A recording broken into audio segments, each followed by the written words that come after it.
ነብዩ መሐመድ ተከታያቸው ከምን እስከ የት የሚባለው እንዳለ በሙሉ ነው ነካክተው ያለፉትና መከበር አለባቸው።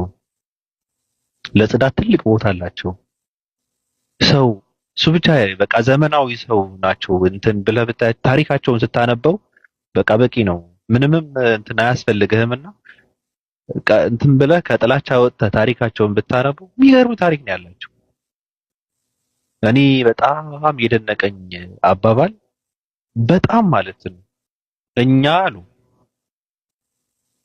ሳንራብ አንበላም፣ ስንበላም እስክንጠግብ አንበላም። ያው ሳትራብ ከበላ በሽታ ነው። ሆድህን እስኪወጠር ከበላ ደግሞ በሽታ ነው። ስለዚህ ከዛ ደግሞ አስቀጥለው በሽታ አይነካንም አሉ። እኔ በጣም ነው የገረመኝ። ዘመናዊነት እኮ ነው። ያልነኩት ነገር የለም። አበላል፣ አመጋገብ፣ ጽዳት የሚባል አለባበስ፣ ትምህርት፣ ትህትና ብዙ ነገር ነው የነካኩትና ለእንደዚህ አይነት ሰዎች ቦታ ነው መሰጥ። ምስክር ነው መሆን ያለበት ትውልዱ። ጥላቻ የሚባለው መከተል የሚባለው ሌላ ነገር ነው፣ ሌላ ታሪክ ነው። መከተል ሌላ ታሪክ ነው፣ ራሱ የቻለ ሌላ ታሪክ፣ ሌላ ተአምር ነው። ዓለምን የሚመሰክረው የስብዕናቸው፣ የአስተምሯቸው፣ የተጽዕኖ ፈጣሪነታቸው እንትን እኮ በድፍረት እኮ ነው አበሻ እንትን የሚያደርገው ሊቀለብሰው የሚጣጣረው። አይሆንም። የሚገርም ነገር እኔ ደጋግሜ እለዋለሁ የነብዩ መሐመድ ምንድነው ማንነታቸው የነብይነት መስፈርት ካልሆነ ምድር ላይ አንድም ነብይ የለም። በቃ አለቀ። እንደዛ ከሆነ ማለት ነው። ምክንያቱም እኔ ነብዩ መሐመድ በኢየሱስ ክርስቶስ አይደለም ምለካ፣ አሁን በሱ ነው ምለካቸው። በአሁን አመለካከቴ ማለት ነው። ኢየሱስ ሰው ነው። እንደ ክርስቲያን ግን ከማን ጋር ነው እንትን ምን ታነጻጽራቸው? ያግባ ምን አገባ? ከፈለገ አይደለም የ9 ዓመት የ9 ወር ያግባ። ቆሰልኩ፣ ተደፈርኩ፣ አመመኝ አላለችም። ምን አገባ? ምን አገባ አንተ እንዴ? የኛን እውነትነት በነሱ ምንድነው በነሱ ጥፋት በነሱ ስህተት ልናረጋግጥ ነው? አያረጋግጠውም እኮ የኛ እውነትነት የኛ ያልተመለሰ ጥያቄ በነሱ የ9 ዓመት ሚስት በማግባታቸው አይመለስም፣ አይረጋገጥም፣ አይስተካከልም። ስለዚህ ወደድክም ጠላም ወደ ራስህ እምነት ተመለስ። የሚጠየቅ ጥያቄ አለ።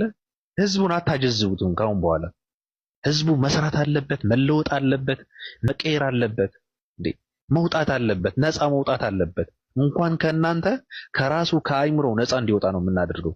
የራሱ የአይምሮውን የአመለካከቱ እስረኛ እንዳይሆን ነው የምናደርገው። እንኳን ከናንተ ማለት ነው፣ እንኳን የናንተ ይሄ ተረት አማደ ሚስጥራት ምናምን ሚስጥረ ስላሴ ምናምን የምን ሚስጥረ ስላሴ ነው? ኃያል አምላክ በሶስት ከፋፍለህ በዘቀጠና በረከሰ ማንነት የምትገልጸው ማን አንተ? የሰው ልጆች ናቸው እኮ የእግዚአብሔርን ማንነት እንዲያደርገው የገለጹት። አይገለጽም። እግዚአብሔር ኃያል ነው፣ አይደክምም። እግዚአብሔር ረቂቅ ነው፣ አይታይም፣ አይሸነፍም፣ አይደክምም፣ አይበላም፣ አይጠጣም፣ ስጋ አይለብስም። እግዚአብሔር ሰው አይሆንም። በቃ ቃሉ ነው።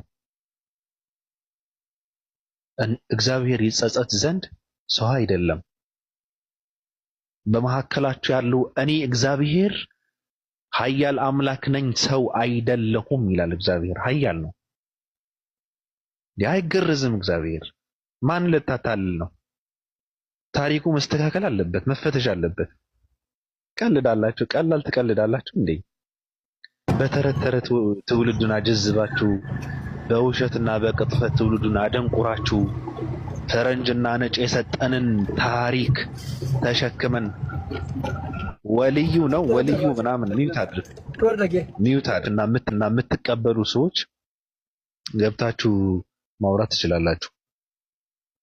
እኔ ብዙም አላወራም። ከዚህ መሀይም ትውልድ ከዚህ መሀይምና ደንቆሮ ትውልድ ጋር አውርተስ ምን ይገባዋል? አምላክ ሶስት ነው። አንድ ሲደመር አንድ ሲደመር አንድ ይሆናል አንድ የሚል መሀይም እኔ እንዴት ነው የምግባባው ነው።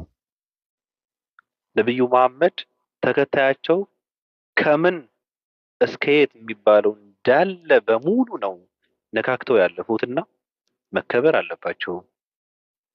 ለጽዳት ትልቅ ቦታ አላቸው። ሰው እሱ ብቻ በቃ ዘመናዊ ሰው ናቸው እንትን ብለህ ብታይ ታሪካቸውን ስታነበው በቃ በቂ ነው። ምንምም እንትን አያስፈልግህምና እንትን ብለህ ከጥላቻ ወጥተህ ታሪካቸውን ብታነበው የሚገርም ታሪክ ነው ያላቸው። እኔ በጣም የደነቀኝ አባባል በጣም ማለት ነው እኛ አሉ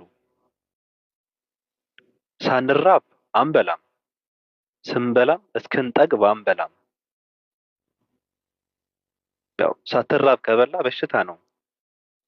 ሆድህን እስኪወጠር ከበላ ደግሞ በሽታ ነው።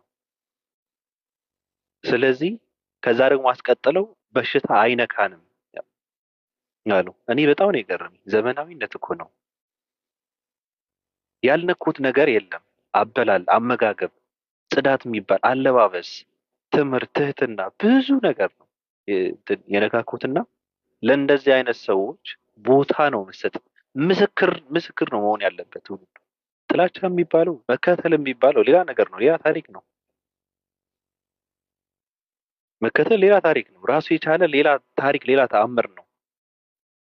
ዓለምን የሚመሰክረው የስብዕናቸው፣ የአስተምሯቸው፣ የተጽዕኖ ፈጣሪነታቸው እንትን እኮ በድፍረት እኮ ነው አበሻ እንትን የሚያደርገው ሊቀለብሰው የሚጣጣረው።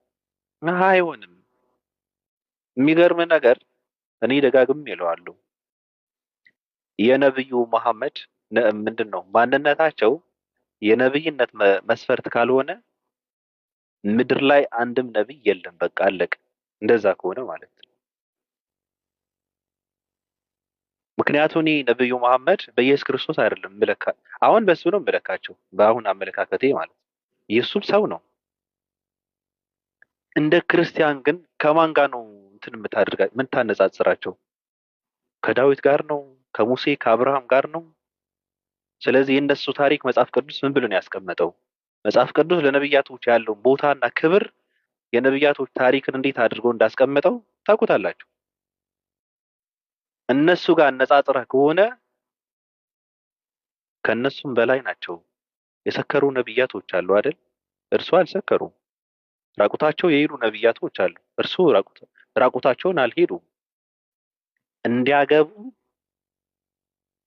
የሰው ልጅ ሸለፈት እንዲቆረጥለት መስዋዕት የተደረገለት ነብይ አይደለ? እርሱ ግን አልተደረገላቸውም። እንደዚህ አይነት ነገር የለም እርሱ ጋር።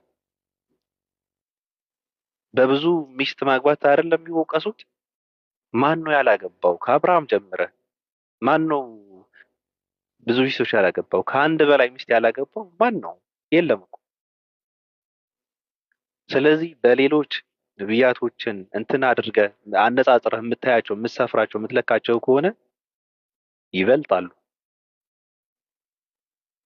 ጽድት ያለ ነገር ነው ያላቸው። ጥርት ያለ ነገር ነው ያለው። በቃ ድምቅ ያለ ነገር ነው ያለው።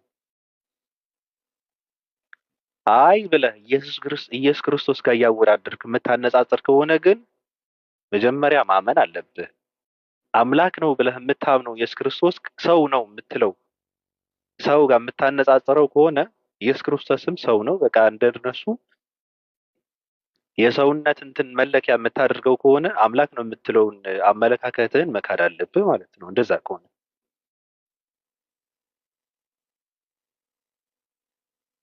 እኔ ትውልዱ ለምን እንደማይገባው እኔ ግራ ነው የሚገባኝ።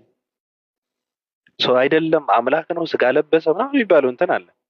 ተመልሰ ደግሞ ሰው የሚባሉት ነብዩ መሐመድ ልክ እንደ ኢየሱስ ክርስቶስ በተሰፈረበት ካልተሰፈሩ ትክክል አይደሉም ብለህ ደግሞ ታወራለህ። ቢሰፈርስ ከኢየሱስ ክርስቶስ ጋር ቢነጻጸሩስ? ተረቱና ትርክቱን እንትሆና ውስጥ ገብተን ትምህርታቸውን ብናነጻጽረው የትኛው ነው ግልጽ የሆነ ትምህርት ያለው?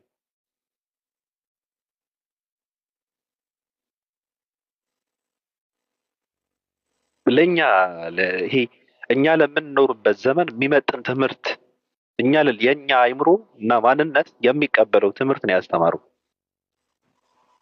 እኛንም እንደሚገባን አድርገው ማለት ነው። ንግግራቸው ሁሉ ትህትናቸው ሁሉ አሁን ያለን የምንኖሩበት ዘመን እኛ የምንኖረው ኑሮ እርስዎ ከሺህ ዓመታት በፊት ነው ያስተማሩ ስለ ጽዳት ብዙ ነገር ነው የነካኩትና ሰዎች ሙድ እየያዙ እያየሁ ነበርና ለዛ ነው ወደድክም ጠላህም ትታጠባታለህ ያልኩ። መታጠብ አለበት፣ ትውልዱ መነከር አለበት።